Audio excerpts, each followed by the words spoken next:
साथियों, समस्त भारतवर्ष के होमगार्ड जवान, महिला जवान, नगर सैनिक जवान, गृह रक्षक बल जवान, गृह रक्षक जवान, नगर सैनिक जवान, सबको हाथ जोड़ के प्रणाम। साथियों, हम बता रहे थे 1958 और 59 की बात। 58 की बताया था। 58 तक हमारा जो होमगार्ड है, नगर सैनिक है, वो राज्य सरकार के अधीन था। और 1959 का भी बताया हमने, वो सुना आपने। दिल्ली होमगार्ड का नियम 1959 में बनाया, 20 जुलाई 1959। और उन्होंने भर्ती करी 3 साल के लिए वॉलंटरी स्वयंसेवक। होमगार्ड वॉलंटियर की भर्ती करी, खुल के करी, फार्म है, सब कुछ है। और उसका हम प्रमाण भी आपको भेज देंगे। अगर इस पे मेरे पास 2 फेसबुक है, या अपने चैनल पे भेज देंगे फोटोस्टेट। जो भी कागज चाहिए वो हम भेज सकते हैं। क्यों, अब बिल्कुल आखिरी समय आ गया हमारा भी, और आखिरी समय आ गया इससे स्वयंसेवक शब्द समाप्त करने का। साथियों, हाथ जोड़ के सभी को अपील किया जाता है, एकता का परिचय जरूर बनाए रखें। रोड से, कोर्ट से, मंत्रियों से। आपका अपना channel RS Dahiya x home guard में स्वागत है। ज़्यादा से ज़्यादा लाइक करें, शेयर करें, कमेंट करें, सब्सक्राइब करें। हम ये तो बोलते ही रहेंगे, अगर आपको अच्छा लगे तो। ना भी लगे किसी को लगता भी है, पर ये हम तो हाथ जोड़ के ही करेंगे। साथियों, हमने आपने बताया 1959 में दिल्ली होमगार्ड का बना, 20 जुलाई में भर्ती शुरू करी, और होमगार्ड वॉलंटियर से करी। और होमगार्ड वॉलंटियर से बॉम्बे में प्रांत में किया। और महाराष्ट्र का 1947 का, वो सब हमने बात पहले आपको बताई, फिर बता देंगे। आज हम 1958-59 की बात कर रहे हैं। तो 59 में 3 साल के लिए भर्ती करी दिल्ली पुलिस में होमगार्ड वॉलंटियर की।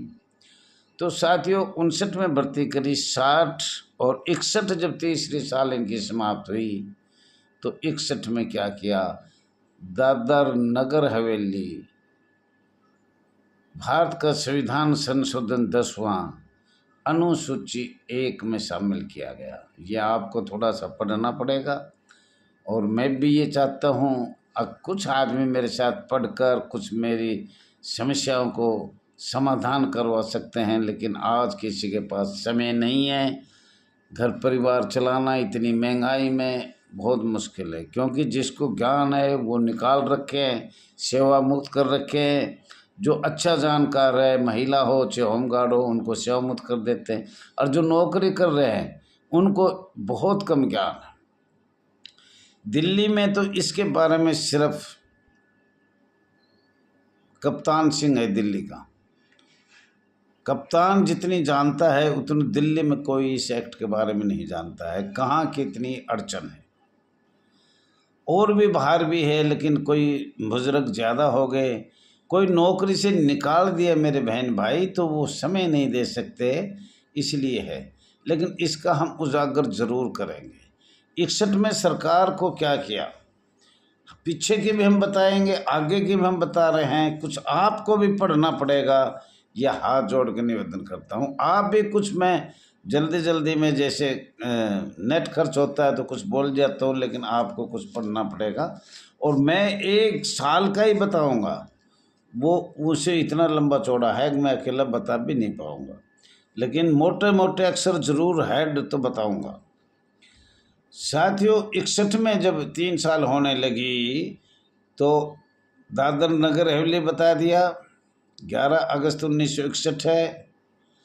आयकर अधिनियम 1961 भारत में आयकर निर्धारण का एक प्रमुख कानून है। प्रमुख क्या है, एक कानून है। सबसे प्रमुख आयकर अधिनियम 1961 प्रमुख कानून है। दिनांक 20 दिसंबर 1961 में पूर्णव्यापी एवं लागू हुआ था। साथियों, कोई ऐसे एक भी कानून 1945-46 से आज तक ऐसा कानून होमगार्ड संस्था, नगर सैनिक संस्था में नहीं है जिसमें अंग्रेजा का कानून नहीं हो। कोई भी कानून, एक भी माननीय गृह मंत्री से हाथ जोड़ के अपील करना चाहता हूँ, अब जितने भी इस संस्था पे कानून है, चार्टर है, जो भी है, वहीं से हम बात कर सकते हैं। और ये बताइए, ये भी एक चार्टर है, आयकर अधिनियम 1961 का भी एक चार्टर है, ये भी भारत का जो भी इस संस्था पे कानून है वो या तो विदेशी कानून है, या ब्रिटिश सरकार का, लॉर्ड माउंटबेटन का है, या अखिल भारतीय कांग्रेस 1885 और भारत की कांग्रेस का है जो 1946 में जन्म लिया, या मैं तो कहूँगा 1960 में जन्म लिया है। 65 तक तो अंग्रेज ही थे, 75 तक तो अंग्रेजों का कानून चले हैं। तो साथियों, ऐसी बुरी दशा आज़ाद भारत में माननीय गृह मंत्री अमित शाह जी से हाथ जोड़ के विनती है, कोई एक कानून ला दो हमें 1945 से 1946 से 1975 तक,